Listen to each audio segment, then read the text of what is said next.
begins again.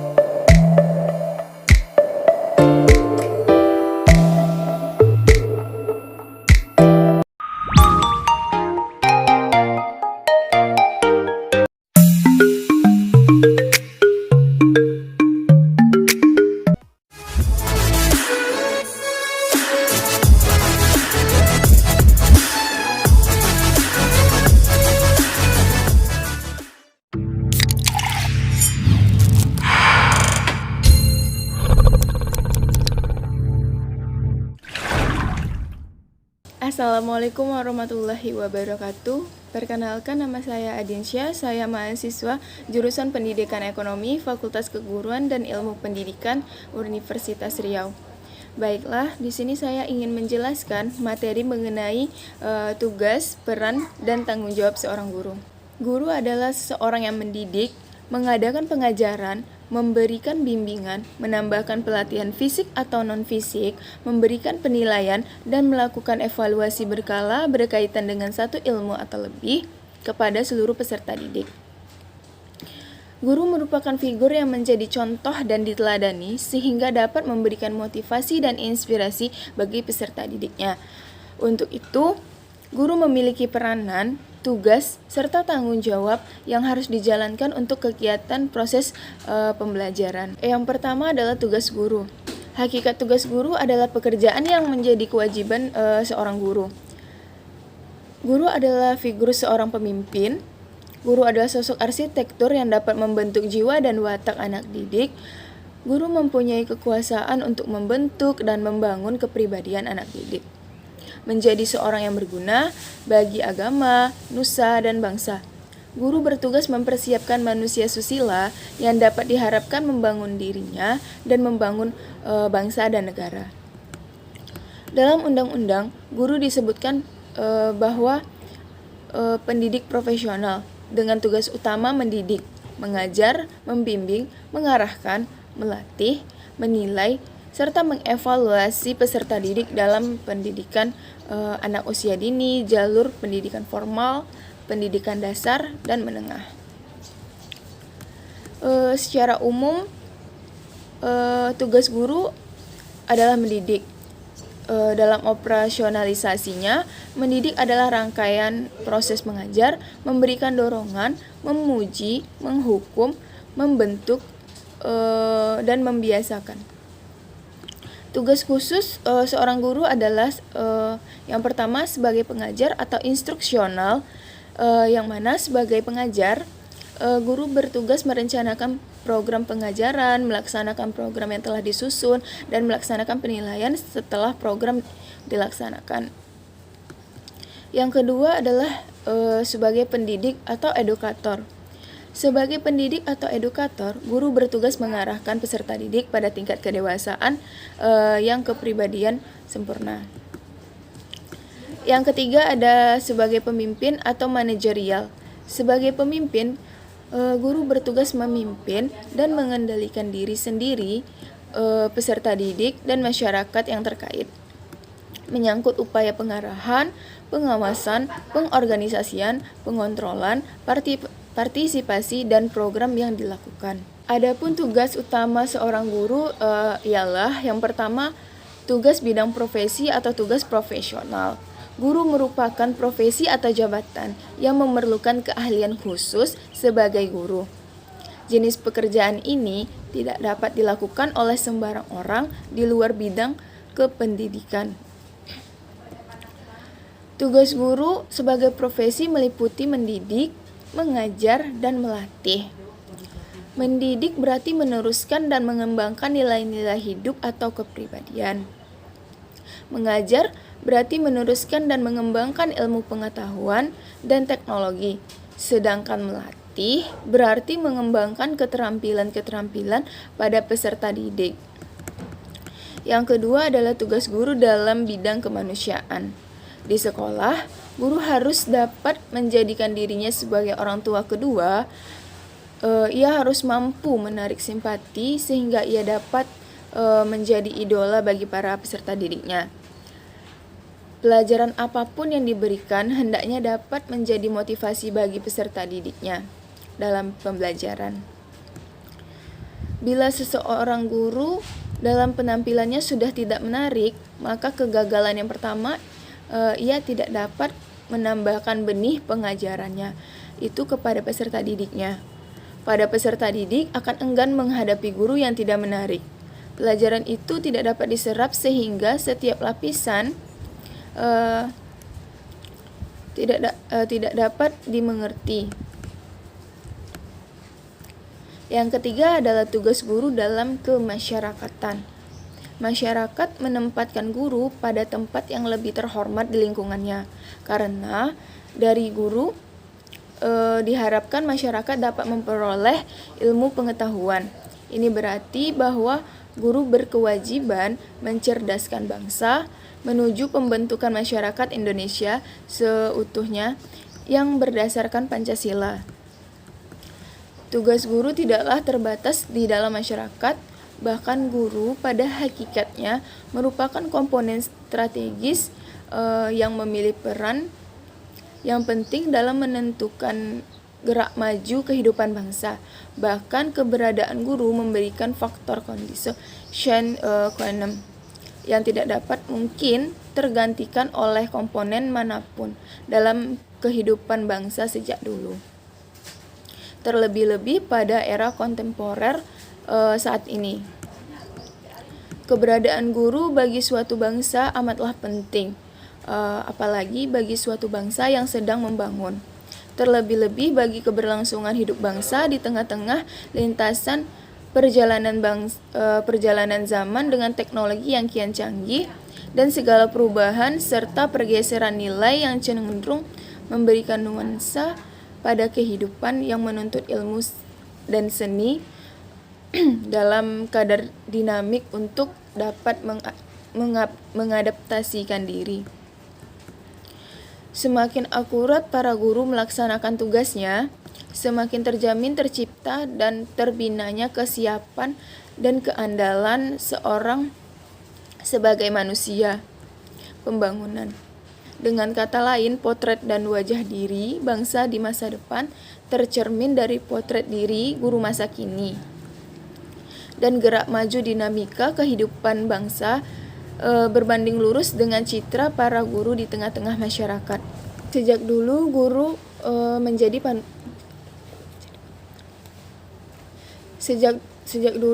menjadi panutan masyarakat. Guru tidak hanya diperlukan oleh para murid di ruang-ruang kelas, tetapi juga diperlukan oleh masyarakat lingkungannya dalam menyelesaikan aneka ragam permasalahan yang dihadapi masyarakat. Tampaknya masyarakat mendudukan guru pada tempat yang terhormat dalam kehidupan masyarakat, yakni di depan memberi suri tauladan, di tengah-tengah membangun, dan di belakang memberi dorongan dan motivasi. Kedudukan guru yang demikian itu senantiasa relevan dengan zaman dan sampai kapanpun diperlukan. Kedudukan guru seperti itu merupakan penghargaan masyarakat yang tidak kecil. Artinya, bagi para guru, sekaligus merupakan tantangan yang menuntut prestis dan prestasi yang senantiasa terpuji dan teruji dari setiap guru. Bukan saja di depan kelas, di batas-batas pagar sekolah, tetapi juga di tengah-tengah masyarakat. Yang kedua adalah peranan guru. Hakikat peran guru adalah seperangkat tingkah laku yang diharapkan dari seorang guru. Perkembangan baru terhadap pandangan belajar mengajar membawa konsekuensi kepada guru untuk meningkatkan peranan dan kompetensinya. Karena pada dasarnya proses belajar mengajar dan hasil belajar peserta didik sebagian besar ditentukan oleh peranan dan kompetensi guru. Guru yang kompeten akan lebih mampu menciptakan lingkungan belajar yang efektif dan akan lebih mampu mengelola kelasnya, sehingga hasil belajar peserta didik berada pada tingkat optimal. Peranan dan kompetensi guru dalam proses belajar mengajar meliputi banyak hal, seperti guru sebagai pengajar, pemimpin kelas, pembimbing, pengatur lingkungan, partisipan, ekspeditor, perencana, supervisor, motivator, dan konselor. Beberapa peranan yang paling dianggap penting dan dominan, yang pertama adalah guru sebagai organisator. Guru berperan untuk menciptakan proses edukatif yang dapat dipertanggungjawabkan baik secara formal maupun moral. Yang kedua adalah guru sebagai demonstrator. Sebagai demonstrator, lecturer atau pengajar, guru hendaknya senantiasa menguasai bahan atau materi pelajaran yang akan diajarkan, serta senantiasa mengembangkan dan meningkatkan kemampuan yang dimilikinya. Salah satu yang harus diperhatikan oleh guru bahwa ia sendiri adalah pelajar. Ini berarti bahwa guru harus belajar terus-menerus. Dengan cara demikian, ia akan memperkaya dirinya dengan berbagai ilmu pengetahuan sebagai bekal dalam melaksanakan tugasnya sebagai pengajar dan demonstrator, serta mampu memperagakan apa yang diajarkannya secara didaktis sehingga apa yang disampaikan itu betul-betul dimiliki oleh anak didik. Seorang guru hendaknya mampu dan terampil dalam merumuskan TPK, sehingga dapat memahami kurikulum. Selain itu, guru juga harus memahami dirinya sebagai sumber belajar dan terampil dalam memberikan informasi kepada peserta didik. Sebagai pengajar, ia pun harus membantu perkembangan peserta didik untuk dapat menerima, memahami, serta menguasai ilmu pengetahuan. Dengan demikian, seorang guru akan dapat memainkan perannya sebagai pengajar sebagai pengajar yang baik. Yang ketiga adalah guru sebagai pengelola kelas. Guru dalam perannya sebagai pengelola kelas atau learning manager hendaknya mampu mengelola kelas baik secara lingkungan belajar serta mengorganisasikan lingkungan sekolah. Lingkungan ini diatur dan diawasi agar kegiatan-kegiatan belajar terarah pada tujuan-tujuan pendidikan. Pengawasan terhadap lingkungan belajar itu turut menentukan sejauh mana lingkungan tersebut menjadi lingkungan belajar yang baik. Lingkungan yang baik bersifat menantang dan merangsang peserta didik untuk belajar, memberikan rasa aman dan kepuasan dalam mencapai tujuan. Kualitas dan kuantitas belajar peserta didik di dalam kelas bergantung pada banyak faktor. Antara lain ialah guru, hubungan pribadi antar peserta didik di dalam kelas, serta kondisi umum dan suasana di dalam kelas. Secara umum, pengelolaan kelas ialah menyediakan dan menggunakan fasilitas kelas untuk bermacam-macam kegiatan belajar mengajar agar mencapai hasil yang baik. Sedangkan tujuan khususnya adalah mengembangkan kemampuan peserta didik untuk memperoleh hasil yang diharapkan. Sebagai manajer guru, harus memelihara lingkungan fisik kelasnya agar senantiasa menyenangkan untuk belajar dan mengarahkan atau membimbing proses intelektual dan sosial di dalam kelasnya.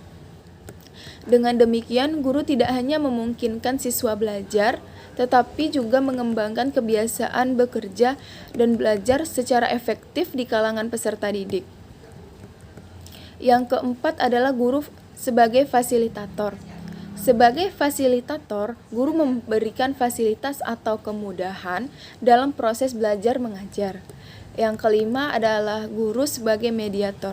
Sebagai mediator, guru hendaknya memiliki pengetahuan dan pemahaman yang cukup tentang media pendidikan, karena media pendidikan merupakan alat komunikasi untuk lebih mengefektifkan proses belajar mengajar.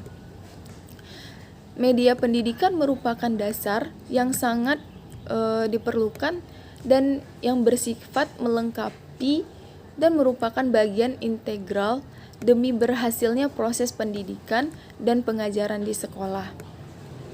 Guru tidak cukup memiliki pengetahuan tentang media pendidikan, tapi juga harus memiliki keterampilan memilih dan menggunakan, serta mengusahakan media itu dengan baik. Untuk menjadi guru, perlu mengalami pelatihan-pelatihan praktek secara kontinu dan sistematis, baik melalui proses pre-service maupun in-service training. Pelatihan dan penggunaan media pendidikan harus sesuai dengan tujuan, materi, metode, evaluasi, kemampuan guru, serta minat dan kemampuan peserta didik. Sebagai mediator, guru pun menjadi perantara dalam hubungan antar manusia. Untuk keperluan itu, guru harus terampil menggunakan pengetahuan tentang bagaimana orang berinteraksi dan berkomunikasi. Tujuannya agar guru dapat menciptakan secara maksimal kualitas lingkungan yang interaktif.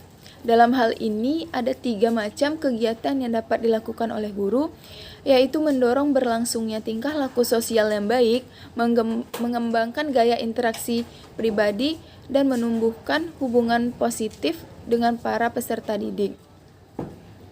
Sebagai fasilitator, guru hendaknya mampu mengusahakan sumber belajar yang berguna serta dapat menunjang pencapaian tujuan dan proses belajar mengajar, baik yang berupa narasumber, buku teks, majalah, atau surat kabar. Yang keenam adalah guru sebagai inspirator. Sebagai inspirator, guru harus dapat memberikan inspirasi bagi kemajuan belajar peserta didik. Persoalan belajar adalah masalah utama bagi anak didik. Guru harus dapat memberikan petunjuk bagaimana cara belajar yang baik.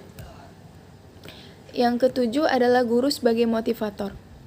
Guru sebagai motivator hendaknya yang dapat mendorong anak didik agar semangat dan aktif dalam proses belajar mengajar. Yang kedelapan ada guru sebagai klimator. Sebagai klimator, guru berperan untuk menciptakan iklim belajar yang kondusif dan menyenangkan. Yang kesembilan ada guru sebagai inisiator. Guru sebagai inisiator ialah guru yang dapat menjadi pencetus ide-ide kemajuan dalam pendidikan dan pengajaran.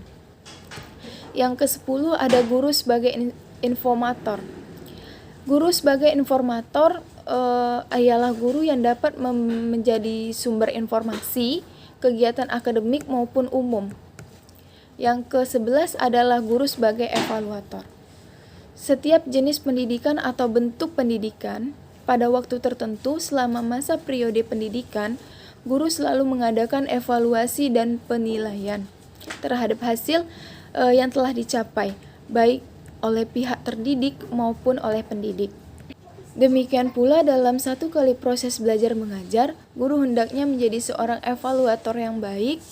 Kegiatan ini dimaksudkan untuk mengetahui apakah tujuan yang telah dirumuskan itu tercapai atau belum, dan apakah materi yang telah diajarkan sudah cukup tepat. Semua pertanyaan tersebut akan dapat kita jawab melalui kegiatan evaluasi atau penilaian.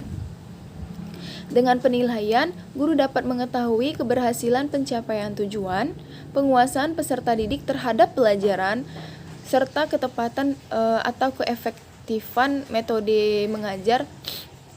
Tujuan lain dari penilaian diantaranya ialah untuk mengetahui kedudukan peserta didik di dalam kelas atau kelompoknya. Dengan penilaian tersebut, guru dapat mengklasifikasikan apakah seorang peserta didik termasuk kelompok peserta didik yang pandai, sedang, kurang, atau cukup baik di kelasnya jika dibandingkan dengan teman-temannya. Dengan menelaah pencapaian tujuan pengajaran, guru dapat mengetahui apakah proses belajar yang dilakukan cukup efektif, memberikan hasil yang baik dan memuaskannya. Atau sebaliknya, jika guru hendaknya mampu dan terampil melaksanakan penilaian, karena dengan penilaian guru dapat mengetahui prestasi yang dicapai oleh peserta didik setelah ia melakukan proses pembelajaran. Sebagai penilai hasil belajar peserta didik atau evaluator, guru hendaknya terus-menerus mengikuti hasil belajar yang telah dicapai oleh peserta didik dari waktu ke waktu. Informasi yang diperoleh oleh evaluasi ini merupakan umpan balik atau feedback terhadap proses belajar mengajar. Umpan balik ini akan dijadikan titik tolak untuk memperbaiki dan meningkatkan proses belajar mengajar selanjutnya. Dengan demikian, proses belajar mengajar akan terus ditingkatkan untuk memperoleh hasil yang lebih optimal lagi. Yang ke-12 adalah guru sebagai kulminator. Sebagai kulminator, guru adalah orang yang mengarahkan proses belajar secara bertahap dari awal hingga akhir atau kulminasi. Dengan rancangannya, peserta didik akan melewati tahap kulminasi, suatu tahap yang memungkinkan setiap peserta didik bisa mengetahui kemajuan belajarnya. Di sini peran kulminator terpadu dengan peran evaluator. Selanjutnya ada peran guru dalam pengadministrasian, yang mana tugas guru yang pertama ialah pengambilan inisiatif, pengarah, dan penilaian kegiatan-kegiatan pendidikan. Hal ini berarti guru turut serta memikirkan kegiatan-kegiatan pendidikan yang direncanakan serta dinilainya.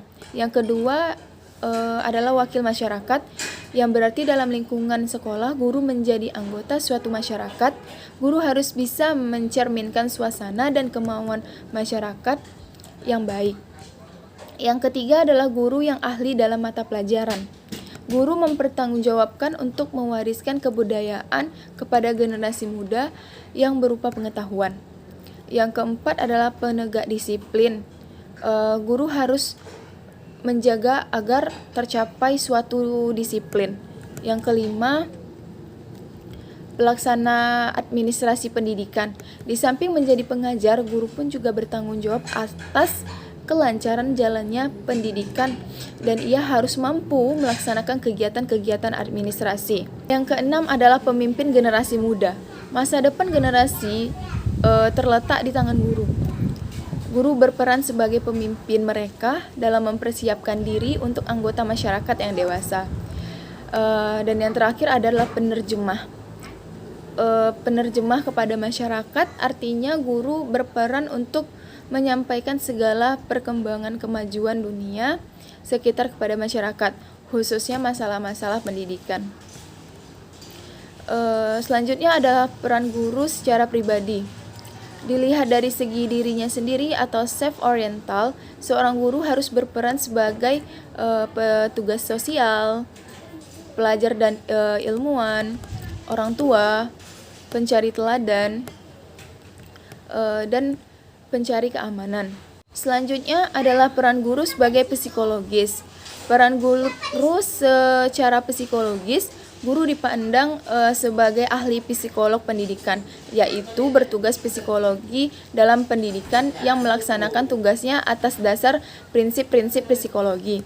Yang kedua, seniman dalam hubungan antar manusia, yaitu orang yang mampu membuat hubungan antar manusia untuk tujuan tertentu dengan menggunakan teknik tertentu, khususnya dalam kegiatan pendidikan. Yang ketiga, pembentuk kelompok sebagai jalan atau alat dalam pendidikan.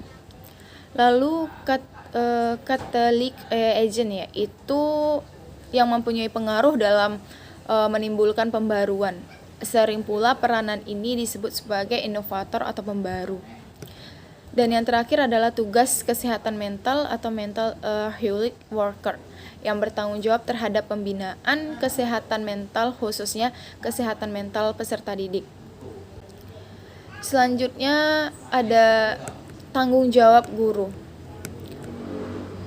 Hakikat tanggung jawab guru adalah perbuatan yang merupakan perwujudan dari kegiatan guru. Tanggung jawab guru dan unsur pendidikan lainnya bukan hanya sekedar dalam hal mengajar atau memajukan dunia pendidikan di sekolah di tempatnya bertugas, tetapi juga bertanggung jawab untuk mengajak masyarakat di sekitarnya masing-masing untuk ikut berpartisipasi dalam memajukan pendidikan di wilayahnya. Maju mundurnya pendidikan di daerah tergantung kinerja para dewan guru, pengawas sekolah dan komunitas sekolah. Karenanya diharapkan bisa menjalankan tugas dengan sebaik-baiknya yang disertai dengan keikhlasan hati dan mengemban amanah yang diberikan. Guru yang profesional akan tercermin dalam pelaksanaan pengabdian tugas-tugas yang ditandai dengan keahlian baik dalam materi maupun metode. Selain itu, juga ditunjukkan melalui tanggung jawabnya dalam melaksanakan seluruh pengabdiannya. Guru yang profesional hendaknya mampu memikul dalam melaksanakan tanggung jawab serta sebagai seorang guru kepada peserta didik, orang tua, masyarakat, bangsa, dan negaranya. Adapun tanggung jawab seorang guru, yang pertama adalah tanggung jawab guru yaitu sebagai pengajar, guru sebagai pembimbing, dan guru sebagai administrator. Yang kedua adalah guru memiliki tanggung jawab dalam merencanakan dan melaksanakan pengajaran. Yang ketiga, memberikan bantuan kepada siswa dalam pemecahan masalah yang dihadapi. Adapun tanggung jawab seorang guru yang pertama ialah tanggung jawab guru yaitu sebagai pengajar, guru sebagai pembimbing, atau guru sebagai administrator. Yang kedua, memiliki tanggung jawab dalam merencanakan dan melaksanakan pengajaran. Yang ketiga adalah memberikan bantuan kepada siswa dalam pemecahan masalah yang dihadapi. Yang keempat adalah menjalin antara pengajaran dan ketatalaksanaan pada umumnya, lalu merencanakan dan menuntut murid-murid melakukan kegiatan-kegiatan belajar dalam mencapai pertumbuhan dan perkembangan yang diinginkan. Lalu turut serta dalam membina kurikulum sekolah, melakukan pembinaan terhadap siswa, baik itu kepribadian, watak, atau jasmani. Keahlian yang harus dimiliki oleh seorang guru yang pertama adalah mampu membina siswa agar menjadi manusia berwatak atau berkarakter, mampu memberikan bimbingan kepada murid agar mereka mampu mengenal dirinya sendiri, memecahkan masalahnya sendiri, mampu menghadapi kenyataan, dan memiliki stamina emosional yang baik sangat diperlukan. Selanjutnya, mampu melakukan diagnosis atas kesulitan-kesulitan belajar dan mengadakan penilaian atas kemajuan belajar. Dan yang terakhir, mampu menjadi motivator bagi peserta didik. Persyaratan pendidikan seorang guru yang pertama ialah memiliki sertifikasi dan kualifikasi yang dibutuhkan sebagai pengajar, pembimbing, maupun pendidik dari instansi maupun yayasan terkait. Yang kedua, merupakan lulusan sarjana dari perguruan tinggi dan biasanya lulusan fakultas keguruan dari fakultas lain merupakan guru bidang yang digelutinya. Adapun tanggung jawab seorang guru yang profesional yang pertama ialah tanggung jawab intelektual.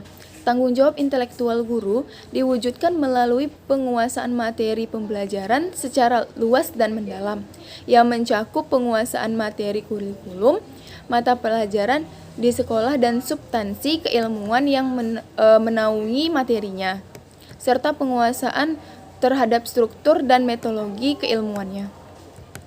Yang kedua adalah tanggung jawab profesi atau pendidikan. Tanggung jawab atau profesi pendidikan diwujudkan melalui pemahaman guru terhadap peserta didik, perencanaan dan pelaksanaan pembelajaran, evaluasi hasil belajar, dan pengembangan peserta didik untuk mengaktualisasikan berbagai potensi yang dimilikinya. Yang ketiga adalah tanggung jawab sosial. Tanggung jawab sosial guru diwujudkan melalui kemampuan guru untuk berkomunikasi dan bergaul secara efektif dengan peserta didik, sesama pendidik, tenaga kependidikan, orang tua atau wali peserta didik, dan masyarakat sekitar. Yang keempat adalah tanggung jawab moral dan spiritual. Tanggung jawab spiritual dan moral diwujudkan melalui penampilan guru sebagai makhluk beragama dan perilakunya senantiasa tidak menyimpang dari norma agama dan moral. Yang kelima adalah tanggung jawab pribadi. Tanggung jawab pribadi diwujudkan melalui kemampuan untuk memahami dirinya, mengelola dirinya, mengendalikan dirinya, dan menghargai serta mengembangkan dirinya.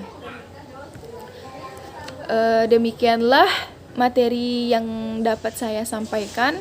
Assalamualaikum warahmatullahi wabarakatuh. I ain't here for the money.